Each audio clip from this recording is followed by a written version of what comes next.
பாதகாதிபதி என்னென்ன யோகங்கள் தரும்? பாதகாதிபதி, ரோகாதிபதி, அஷ்டமாதிபதி, திரிசூன்யாதிபதி, அப்புறம் விரையாதிபதி, இத்தனை பேருக்கு மத்தியில தான் யோகாதிபதியும் இருக்காரு, லட்சாதிபதியும் இருக்காரு, குரோர்பதியும் இருக்காரு.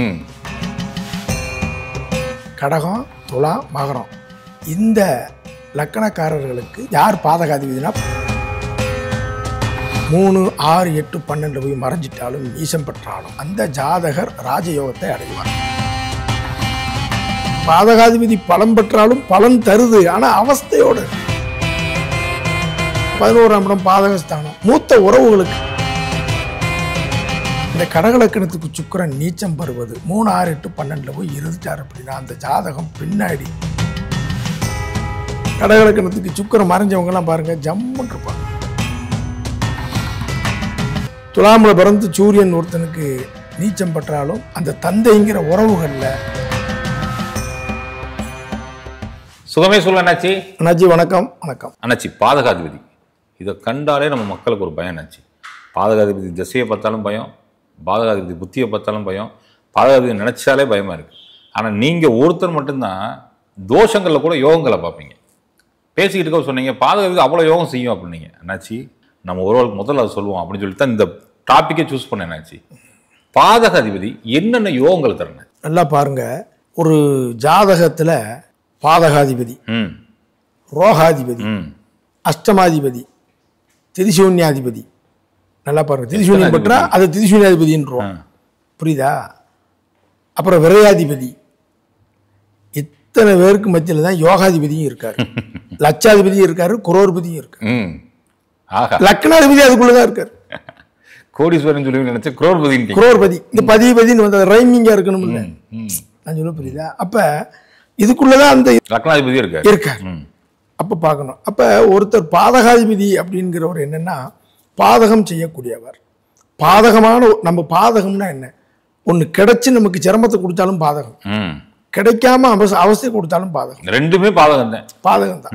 ஒண்ணு கிடைச்சி இம்சை, ஒண்ணு கிடைக்காம இம்சை, ஒண்ணு தாமதமா கிடைச்சது. அப்ப இந்த பாதகாதிபதிங்கிறவர் எந்த விதமான பாதகத்தை செய்வாரு, அவர் நல்லா இருந்தா என்ன, கெட்டு போனா என்னன்னு பார்க்கணும். சரியா? சரி, இப்ப நல்லா கவனிச்சுக்கோங்க. பாதகாதிபதினா யாரு? அப்ப எல்லாரும் கேட்பாங்கல்ல, சரம், ஸ்திரம், உபயம்னு 3 ஜாதகத்துல 3 குறிப்பு இருக்கு. சரம், ஸ்திரம், உபயம். அப்ப சரம்னு சொல்லக்கூடியது மேசம், அதுக்கப்புறம் கடகம், அதுக்கப்புறம் பாருங்க துலாம், அதுக்கப்புறம் என்னது மகரம். மேஷம், கடகம், துலாம், மகரம், சரம். சரம் 4 வீடுகள் சரம். அப்ப ஸ்திரம்ங்கிறது என்னது? ரிஷபம், சிம்மம், விருச்சகம், கும்பம். இந்த 4 வீடுகள் ஸ்திரம். உபயம்னா என்ன? மிதுனம், கன்னி, தனுஷு, மீனம்.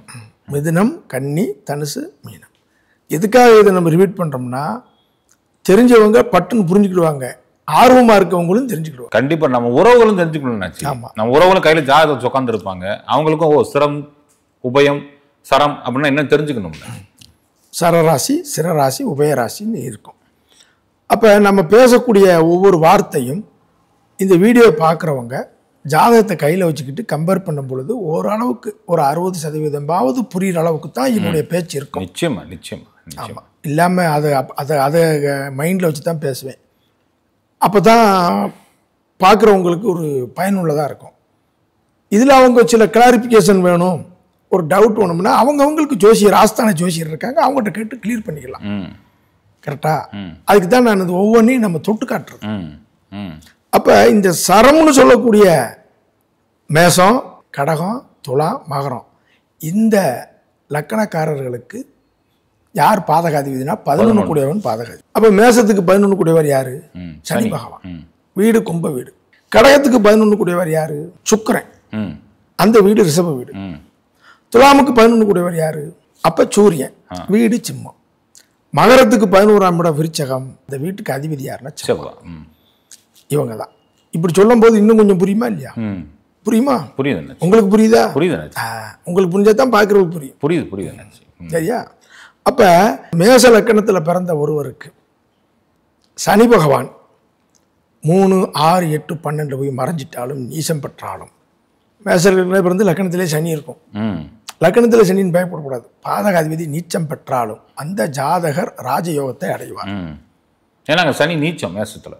நீச்சம் 3ஆம் இடத்துல இருந்தாலும் சரி, 6ல் இருந்தாலும் சரி, 8ல் இருந்தாலும் சரி. மேச லக்கணத்துக்கு லக்கணத்தில் சனி, மிதுனத்தில், கன்னியில், சரியா, அதுக்கப்புறம் விருச்சகத்தில், உங்களுக்கு மீனத்தில் இருந்தாலும் சரி, மேசத்தில் சரி, இந்த மறைவு ஸ்தானங்கள் 3, 6, 8, 12 இருந்தாலும் சரி நீச்சம் பெற்றாலும் அந்த மாதிரி பிறந்த ஜாதகம் யோகத்தை அடைஞ்சே தீரும். எந்த மாதிரி அமைச்சார்? தலைமை பொறுப்பு. நல்ல தலைமை பொறுப்புனா என்ன? ஒரு சங்கத்தில் இருக்கலாம், சமுதாயத்தில் இருக்கலாம், அரசியலில் இருக்கலாம், ஒரு பொது வாழ்க்கையில் இருக்கக்கூடிய இருக்கும். பெயர் புகழோடு இருப்பாங்க, செல்வத்தோடு இருப்பாங்க. இன்றைக்கி செல்வாக்குங்கிறது தான் மெயினாக இருக்கும். அப்போ செல்வாக்கோடையும் இருப்பாங்க அப்படிங்கிறது இதனுடைய ஒரு கணக்கு. இது தவறே வராது. கரெக்டா? சரி, இதே பாதகாதிபதி அந்த மேச லக்கணத்துக்கு பாதகாதிபதி பலமாயிட்டாரியான்னா அவங்களுக்கும் தலைமை பொறுப்பு இருக்கும், அவங்களுக்கும் பொருளாதாரம் இருக்கும். ஆனால் அதனால அவஸ்தை இருக்கும். இது என்ன செய்யும்னா, அந்த கெட்டு போனது லேட்டாக கொடுக்கும், ஸ்லோவாக இருக்கும், சில சிரமங்கள் இருக்கும், ஸ்டெடியாக இருக்கும். பலம் பட்டுறது சீக்கிரம் வந்துடும், போராடிட்டு இருப்பான். அண்ணாச்சி படாத பாடும்பாங்க, எல்லாம் இருக்கு, கஷ்டப்படுறேன். இது எப்படி இல்லை. அப்போ நல்லா இருக்குது. பாதகாதிபதி பலம் பெற்றாலும் பலன் தருது, ஆனால் அவஸ்தையோடு இருக்கு. பாதகம்னு ஒன்று செய்யாமல் விடாது. பாதகம்னா அதுக்கு ஒன்று இருக்கும். ஆமாம், அதான் சொல்லிட்டீங்கன்னாச்சு. லேட்டாக கிடைக்கிறது ஒரு பாதகம் தானே. 30 வயசுல கிடைக்கிறது, 50 வயசுல கிடைக்கிறது, 60 வயசுல கிடைக்கிறது, அது ஒரு பாதகம் தான். பாதகம். இதுதான் நம்ம வேரியேஷன் பண்ணி பார்க்கணுமே தவிர பாதகமாகவும் செஞ்சிடாது, சாதகமும் செஞ்சிடும். பாதகாதிபதினு சொல்லக்கூடிய விஷயத்துக்கு மைனஸான ஒரு விஷயம் அங்கே இருக்கும். அது கெட்டு போகும்போது யோகத்தை கொடுக்கும். அதனால பாருங்க, இப்போ 11ஆம் இடம் பாதகஸ்தானம், மூத்த உறவுகளுக்கு அது கெட்டு போனால் மூத்த உறவுகளை பாதிக்கும். புரியுதா? இப்படித்தான் இருக்கும். யோகத்தை ஒன்றும் செய்யாது. புரிஞ்சதா? புரிஞ்சு. இப்போ கடகத்துக்கு, இப்போ கடகத்துக்கு வாங்க. இப்போ கடகத்தில் ஒருத்தர் பிறந்து ஒரு லக்கணமாக இருக்குது. அவருக்கு பார்த்தீங்கன்னா 11ஆம் இடமான சுக்கிரன் பாதகாதிபதி. இதில் இந்த கடக லக்கணத்துக்கு சுக்கிரன் நீச்சம் பெறுவது 3, 6, 8, 12 போய் இருந்துட்டார் அப்படின்னா அந்த ஜாதகம் பின்னாடி அவங்க ஆரம்பத்தில் என்ன கஷ்டப்பட்டாலும் சரி பின் வாழ்க்கையில் உயர்ந்துருவாங்க. இவங்களுக்கும் அதே தான். தலைமை பொறுப்பு, புகழ், அந்தஸ்து, அரசாங்க அரசியல் ஈடுபாடு வந்தே தீரும். அப்போ அவங்க பலம் ஆயிடக்கூடாது. பலமானாலும் வரும், ஆனால் அதனோட அவஸ்தைகள் அதிகம். இவ்வளோதான். அது நீங்கள் பாதகாதிபதி வலுத்தவன்ட்ட கேளுங்க, புகழும் கிடைச்சிச்சு, நான் பட்ட பாடா, ப்ரொமோஷன் வந்தப்புறம் தான் சிக்கலும்மா, நான் ஒரு பெரிய எதிர்பார்ப்பில் இருப்பேன், நடக்கவே இல்லை சார்மா. இந்த 11ஆம் இடம் அவ்வளோ வேலை செய்யும். கெட்டா சொல்கிறது. கடகலக்கணத்துக்கு சுக்கிரன் மறைஞ்சவங்கலாம் பாருங்கள் ஜம்முன்னு இருப்பாங்க. அப்போ இப்போ பாதகாதிபதி கெட்டு போச்சுன்னு பயம் இல்லை. இல்லை. சரி, அதுக்கப்புறம் துலாமுக்கு வந்தேன்னு வச்சுக்கோங்க. சூரியன் துலாமில் பிறந்து சூரியன் ஒருத்தனுக்கு நீச்சம் பெற்றாலும் அல்லது 3, 6, 8, 12 போயிட்டாலும் அவங்க ஆரம்ப காலத்தில் எந்த ஒரு சோகத்தை அனுபவிக்கலை சார், எல்லாத்தையும் வரையும் பண்ணேன், மனசுக்கு பிடிச்சபடி இல்லை, என்னுடைய திட்டங்கள் ஆசைகள் நிறைவேறலைன்னு சொல்லுவாங்க. ஆனால் அந்த நீசமானது பின் வாழ்க்கையில் அள்ளி கொடுத்துரும். ஆரம்பத்தில் அவங்கள பாடாப்படுத்தும். இன்னும் 11ஆம் அதிபதி லாபாதிபதி பெரும் செல்வத்தை கொடுக்குற 11ஆம் அதிபதி கெட்டுட்டார், அது தவறு தான். ஆனால் பாதகாதிபதியாக கெட்டது நல்லது. ஆரம்பத்தில் அவளை என்ன பிரச்சனை கொடுத்தாலும் அவங்களுடைய கடைசி கால வாழ்க்கை பின் வாழ்க்கை 50க்கு மேலே அள்ளி கொடுத்துரும். என்ன கொடுத்துரும்? அள்ளி கொடுத்துரும். எதிர்பார்க்க நான் எல்லாம் எதிர்பார்க்கல சார், அந்த அளவுக்கு உயர்ந்துட்டேன்னு சொல்ல வைக்கும். மூத்த உறவு, நமக்கு மூத்தவங்க, நம்ம ஆசைப்பட்டபடி நம்ம எண்ணங்கள், நமக்கு வர வேண்டிய லாபங்கள்லாம் இல்லையேன்னு வருத்தப்படுவான். அது ஓகே. ஆனால் அந்த பின் வாழ்க்கையில் அதை கொடுக்காம விடாது. பாதகாதிபதி கிடணும். சரி, இதே பாதகாதிபதி பலமாயிட்டாருன்னு வச்சுக்கோங்க சார். எனக்கு துலாலக்கணம், சூரியன் உச்சம், சூரியன் நல்ல ஸ்தானத்தில் இருக்கார், ஆட்சி பெற்றிருக்கார் அப்படின்னா இவருக்கும் அந்த நல்ல பலன்கள் நடக்கும்னா அவஸ்தையார் எப்படி இருக்கும்? ஏண்டா நடந்துச்சு அப்படின்னு யோசிக்க. என்னை நல்லா கொடுத்துச்சு, அதுக்கு தக்கன சில சிரமங்களையும் கொடுத்துருச்சு. நல்ல பதவியை இவங்களே வேண்டான்னு சொல்றவங்கலாம் பார்த்துருக்கேன். அந்த ப்ரெஷர் பாதகாதிபதி கொடுக்கறத நம்ம கவனமா இருக்கணும். உடனே அது கொடுத்துருச்சேன்னு நீங்க அசால்ட்டா இருக்கக்கூடாது. அது எந்த வகையில் நமக்கு தொந்தரவு கொடுக்கும். அப்ப நேரம் மகரத்துக்கு வந்தேன்னு வைங்க, மகரத்துக்கு செவ்வாய் பாதகாதிபதி, அங்கேயும் செவ்வாய் கெடுவது நல்லது. மகர லக்னத்துக்கு 7ல் செவ்வாய் நீச்சம்பாங்க, பிரமாதமா இருப்பாங்க. ஒரு முறை பொருளாதார வீழ்ச்சியை சந்திப்பீங்க, அவ்வளவுதான். ஒரு முறை உங்க திட்டம் நிறைவேறல, ஆசைப்பட்டது 2வது வாட்டி கிடைச்சது, இப்படித்தான் இருக்கும். ஆனா அது கொடுக்குற யோகம் கணக்கு மீறி கொடுத்துரும், நினைச்சு பார்க்க முடியாத அளவு கொடுத்துரும். அதே பாதகாதிபதி பலம் பெற்றார் அப்படின்னா கொடுத்து அவஸ்தைப்படுத்தும், வேற ஒன்றும் கிடையாது. நல்லா இருக்கு, திருப்தி இல்லை, அதனால ஒரு தொந்தரவு, அப்படித்தான் இருக்குமே தவிர கெட்டு போனதுக்கான பலன் தனி. சரியா? இப்போ ஸ்திரத்துக்கு வாங்க. கண்டிப்பாக நச்சு. அப்போ ஸ்திரத்துக்கு வந்து பார்த்தீங்கன்னா ரிஷபம், சிம்மம், ரிஷபத்துக்கு சிம்மம், அதுக்கப்புறம் பார்த்தீங்கன்னா ரிஷபம், சிம்மம், விருச்சகம், கும்பம். இப்போ ரிஷப லக்னத்துக்கு 9 கூடியவனே பாதகாதிபதி. பாதகாதிபதியே பாக்கியாதிபதி. இங்கே தான் கொஞ்சம் யோசிக்கணும். பாக்கியம் அவர் தான். அப்போ சீக்கிரமாக எல்லா விதமான பாக்கியம் கிடைச்சா பாதகம், லேட்டாக கிடைச்சா ஜாதகம். புரியுதா சார்? நான் வர வேண்டிய நேரத்துக்கு வரல, ரொம்ப தாமதமாக தான் உயர வந்திருக்கேன். சிறு வயசுல இங்கே எல்லாம் கிடைச்சிச்சு, ஆனால் எனக்கு ஒரு பிரயோஜனம் இல்லை. இங்கே அரசாங்கம், அரசியல் ஈடுபாடு, அரசாங்கத்தில் ஈடுபடுறது, தந்தை ரிலேட்டிவான விஷயங்களில் போய் ஜெயிக்கிறது, புரியுதா? வெளியூர் தொடர்புடைய ஒரு முன்னேற்றம் கிடைக்கிறது, இதெல்லாம் பார்த்தீங்கன்னா இந்த ஸ்திரத்துக்கு வரும். என்ன வரும்? ஸ்திரத்துக்கு. எந்த ஒரு துறையில் இறங்கினாலும் பெரிய அளவில் வெற்றியை கொடுக்கறது இந்த ஸ்திரம். பெரிய அளவில் வெற்றியை கொடுக்கும். புரியுதா? ஆனால் அவன் பாதகாதிபதியாக இருக்கான் அப்படின்னா அவன் மறைஞ்சிடணும். மறைஞ்சு பலமானா பரவாயில்ல. இப்போ சிம்மலக்கணத்துக்கு செவ்வாய் உச்சம். சிம்மலக்கணத்துக்கு பாதகாதிபதி யார்? செவ்வாய். அவர் உச்சம், ஆனால் மறைஞ்சிருக்கார். சொல்ல புரியுதா? புரியுது. அப்போ பாதகாதிபதி என்ன சொல்லக்கூடியவர் மறைவு பெறுவது, நீச்சம் பெறுவது ஒரு வகையில் அவருக்கு ஆரம்பத்தில் பிரச்சனைகளை கொடுத்தாலும் தகுதிக்கு மீறிய ஒரு உயர்வை கொடுத்துரும். ஆனால் அந்த தந்தைங்கிற உறவுகளில் நமக்கு ஒரு கஷ்டத்தை கொடுக்கும். கௌரவங்கிற விஷயத்தில் ஒரு பங்கம் தரும். கௌரவத்துக்கு பங்கம் கொடுத்து அப்புறம் மேலே ஏற்படும்.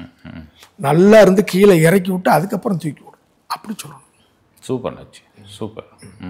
அதே மாதிரி பாருங்க, உங்களுக்கு விருச்சிகத்துக்கு வந்தீங்கன்னா சந்திரன். யாரு? சந்திரன். சந்திரன். அப்போ பாதகாதிபதி சந்திரன் இங்கேயும் மறைவது பெரிய சூப்பராக இருப்பாங்க. ஆல்ரெடி விருச்சிகம் சந்திரன் நீச்சம் வேற. நீச்சம் அவர் மறைகிறது அதை விட டாப்பு. நல்ல அந்தஸ்தா டாப்பாக இருப்பாங்க. இவங்களும் பெரும் பதவி, மத்திய அரசு தொடர்பு, வெளிநாட்டு தொடர்பு, எந்த துறையில் இறங்கினாலும் டாப்புக்கு வந்துடுவாங்க. இந்த 9ஆம் இடம்ங்கிறது அதிர்ஷ்டம். அப்போ பாதகாதிபதி கெட்டு போயிட்டான். ஆனால் அங்கே அந்த தந்தைங்கிற உறவுல தான் நம்ம கவனமாக இருக்கும். இங்கே வந்து சந்திரனே தாய் கிரகமே 9ஆம் அதிபதியாக வர்றதுனால தாய் தந்தை 2 பேரையும் சேர்த்துக்கிறேன். சரி, இப்போ நேரம் கும்பத்துக்கு வந்துட்டேன்னு. கும்பத்துக்கு பாதகாதிபதி யார்? சுக்கிரன். 9 கூட சுக்கிரன். இங்கேயும் கும்ப ராசினாலும் சரி, கும்ப லக்கணம்னாலும் சரி, நீங்கள் ராசிக்கும் கூட நீங்கள் எடுத்துக்கலாம். இங்கே சுக்கிரன் கெட்டவங்க பூரா நல்லா இருப்பேன். ஆனால் அந்த உறவுகளில் கசப்பு இருக்கும், கௌரவ பங்கம் இருக்கும், அத்தை உறவு, ஒய்ஃபு, ஏமா இதில் பூரா ஒரு கசப்பு இருக்கும். அது ஒரு வேற. ஆனால் அதிர்ஷ்டம் யோகம்ங்கிறது வேற. எவ்வளவு இழந்தாலும் சம்பாதிக்க வச்சிடும். பாதகாதிபதி ஒருவருக்கு நீசம் பெற்றால் எவ்வளவு வாழ்க்கையில் தாழ்ந்திருந்தாலும் மேல்நிலைக்கு வருவார். பாதகாதிபதிகள் அவங்க ஆதிபத்தியப்படி நமக்கு சில சிரமங்களை கொடுத்தாலும் கெட்டவன் கெட்டிடில் கிட்டிடும் ராஜயோகம்ங்கிறது அங்கே தான் இருக்கு. ஒவ்வொரு வீட்டுக்குமே கணக்கு இருக்குன்னாச்சு. பாதகாதிபதி ஒவ்வொரு வீட்டில் இருந்தால் என்னென்ன மாதிரினே ஒரு கணக்கு இருக்கு. அதெல்லாம் அடுத்தடுத்து வரவங்க வீடியோக்கெல்லாம் நம்ம சொல்லலாம். நிச்சயமா நிச்சயமா நிச்சயம். இதே உபயம் வந்து டேன்னு வச்சுக்கோங்க. மிதுனம், கன்னி, தனுஷு, மீனம். கரெக்ட். உங்களுக்கு ஜோசியம் வந்துருச்சு என்ன? கண்டிப்பா. அப்ப அதுக்கெல்லாம் பாருங்க 7ஆம் இடம். இங்க பாதகாதிபதி ஒருவருக்கு பலம் பட்டுட்டார். ஒரு ஆள் உபயத்தில் பிறக்கார், பாதகாதிபதி நல்லா இருக்கார் அப்படின்ட்டாலே இந்த 7ஆம் இடம்ங்கிற திருமணம், மனைவி, பொது வாழ்க்கை ஈடுபாடு, இதிலெல்லாம் கவனமாக இருக்கணும். யாராவது கூட்டாளியால் நீங்கள் கவனமாக இருக்கணும். உபயலக்கணத்திற்கு 7ஆம் இடம் வலுத்தால் கூட்டாளிகள் பொது வாழ்க்கையில் ஈடுபடுறது, அரசாங்கம், அரசியல், சங்கம், சமுதாயம் போய் அதில் போய் பகையை சம்பாரிச்சுக்கிறது, அதில் போய் கெட்ட பேர் வாங்க, உதவி செஞ்சு கெட்ட பேர் வாங்குறது, திருமணங்கிற விஷயத்தில், கூட்டாளிங்கிற விஷயத்தில் இன்னொருத்தருக்கு பொறுப்படுத்த மாட்டிக்கிறது, பொது வாழ்க்கை, இதுல எல்லாம் கவனமாக இருக்கணும். வெளியூர் போனாலும் கவனமாக இருக்கணும். நல்லா பார்த்துக்கணும். இது பலமாயிருச்சுன்னா இதில் தான் சிக்கல் வரும். அந்த பொது வாழ்க்கையில் ஈடுபட வைக்கும், கூட்டு சேர வைக்கும். பாதகாதிபதி தான் முதல் இழுக்கும். ஒருத்தருக்கு பாதகஸ்தானத்தில் நீர் கரகங்கள் தண்ணிக்கிட்ட போகாதுன்னா அது பாதகம் தான் முதல் இருக்கு, அங்கே தான் போகும். எப்படி சுகர் வந்ததுக்கப்புறம் சீனி போட்டு டீ குடிக்காங்கன்னா அதை தான் போய் டக்குன்னு குடிப்பாங்களா? அந்த ஆசை. பாதகாதிபதி வந்து ஒருத்தருக்கு சரியில்லை அப்படின்னு கேட்டீங்கன்னா அந்த எது நமக்கு ஆகாதோ அங்கே தான் நம்மளை இழுக்கும்.